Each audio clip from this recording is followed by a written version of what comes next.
మనము ఇమీడియట్లీ తాత్కాలికంగా ఒక 5,000 గ్రాసరీస్ ఇస్తాం కదమ్మా గతంలో మన ప్రభుత్వం. అయ్యో అంటే మనం తక్షణమే తీసుకుపోయి ఇచ్చేస్తాం కదా, అట్లా ఇస్తలేరా? అబ్బో ఇక్కడ కేజీ చీరలు కొంటే 1/2 కేజీ చీరలు ఫ్రీ అంట. మంగళ్య షాపింగ్ మాల్, కేజీల్లో సేల్, టన్నుల్లో ఆనందం. ఇది ఎట్లా మనం ఏదైనా అడ్జస్ట్మెంట్ చేస్తే బాబు వాళ్ళు మొత్తం కూలిపోయిందిగా, అంటే అట్లా ఉండలేరు ఒకటి. రెండవది వాళ్ళకి ఏదైనా గవర్నమెంట్ స్కూల్, గ్రామ పంచాయతీ ఏదైనా షెల్టర్ కూడా చూపించాలి. అమ్మ కమ్యూనిటీ హాల్ కూడా మాట్లాడినా ఏదైనా ఒకటి చూపించాలి. లేకపోతే ఇప్పుడు నేనున్న ఈ 10 నిమిషాలలోనే 2-3 సార్లు కూలిపోతూనే ఉంది అది కంటిన్యూషన్. అలా మనుషులు అట్లనే ఉన్నారు. 15 రోజులు ఉన్నది, ఇప్పుడు మనం ఉన్నప్పుడే కూలిపోతూనే ఉంది అది కంటిన్యూషన్. అంత భయపడి వాళ్ళు ఉండకాను భార్య పిల్లలు మరి మీరు కమ్యూనిటీ హాల్లో ఎంఆర్ఓ చెప్తున్నారు. కమ్యూనిటీ హాల్లో ఇమీడియట్ నేను ఉన్నప్పుడే కూలింది, అంతా కంటిన్యూషన్ కూలుతూనే ఉన్నది. ఇప్పుడు నేను పోయినా 2 సార్లు కూలింది ఇమ్మీడియట్లీ. ఇప్పుడు సెక్రటరీ ఇక్కడ వాళ్ళు ఉన్నారు కదా, వాళ్ళకి చెప్పి ఇమ్మీడియట్లీగా నేను చెప్పండి.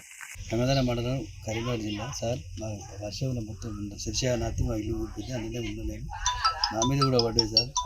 నేను కొద్దిగా అయితే బయటపడకపోతే నేను చనిపోతుంటే ఏఆర్ వాళ్ళు అందరూ వచ్చారు, మాజీ ఎమ్మెల్యే గారు కూడా వచ్చారు. కొద్దిగా అది చేసారు కానీ మళ్ళీ నన్ను వేరే కూడా చూపించేస్తా అన్నారు సార్. ఎవరు నన్ను గారు కూడా పట్టించుకోలేదు, ఎవరు రాలేదు సార్. నేను తెలంగాణ వరకు కప్పుకొని తెలంగాణ నిద్ర పోకుండా ఇక్కడనే కూర్చొని ఉన్నాను. ఇప్పుడు సార్ వచ్చిండు, ఇక్కడ మాట్లాడుతుంది సార్. నేను ఇప్పుడు ఇక్కడ నిలబడి ఎవరు కూడా నాకు ఛాయ లేదు, అన్నం లేదు, ఏం లేదు. నా బియ్యం, బోళ్ళు అన్నీ అండనే పోయినాయి సార్. నా మట్టిలో కలిసిపోయినాయి సార్. నేను ఏం లేని పరిస్థితిలో ఉన్నా. మా వాళ్ళు కూడా ఎవరు లేరు, ఇంట్లో పెట్టి ఊరు వెళ్ళిపోయారు. నేను ఒక్కరినే ఇంట్లో ఉన్నా సార్. మా వాళ్ళు ఉంటే అందరం కూడా ఓటు వాళ్ళు.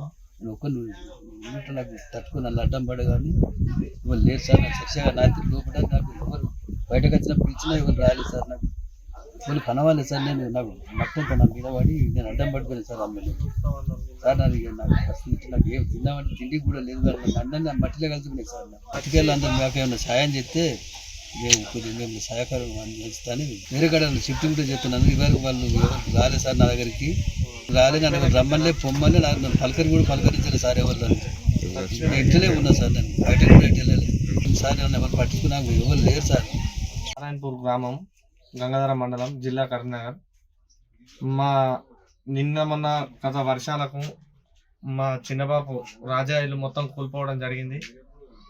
నిన్న అధికారులు, మాజీ ఎమ్మెల్యే గారు వచ్చి పునరావాసం కల్పించాలని మన ఎంఆర్ఓ మేడం గారికి ఫోన్ చేస్తే కల్పిస్తామని చెప్పి మళ్ళీ ఇక్కడికి ఎవరు రాలేదు. ఆర్ఐ మేడం వచ్చి గ్రామ పంచాయతీ కానీ ఇంకా వేరే కాడ పునరావాసం కల్పిస్తా అన్నారు. ఇవరకు ఏం పునరావాసం కల్పించలే. ఆయన బిక్కుమంటూ ఇదే ఇంట్లో ఉంటే ఆయన మీద పిల్లలు పడడం జరిగింది, కూలిపోవడం. రాత్రి వర్షానికి కూడా ఇదే ఇంట్లో ఉండడం జరిగింది. వర్షానికి తడిసి బోళ్ళు, బియ్యం అన్ని మొత్తం కూడా ఇక్కడ చెల్లాచెదరం అయిపోయినాయి. ఇల్లు మొత్తం కూలిపోయింది. ప్రభుత్వం ఆదుకొని ఏదన్నా ఆయనకు సొంతంగా ఇల్లు కానీ లేకపోతే ప్రతి ఏదైనా నిత్యావసర సరుకులు కానీ మంజూరు చేయాలని ప్రభుత్వాన్ని కోరుతున్నాం. విలేజ్, గంగాధర మండలం. మాకు ఇల్లు ఇస్తారని ఇంతవరకు మంజూరు కాలేదు. అందు గురించి మాకు బాధ ఉన్నది. ఇల్లు ఇప్పుడు భారీ వర్షంలో కూడా ఇల్లు కూలింది. అందు గురించి మాకు ఆర్థిక సాయం చేయాలని కోరుతున్నాం.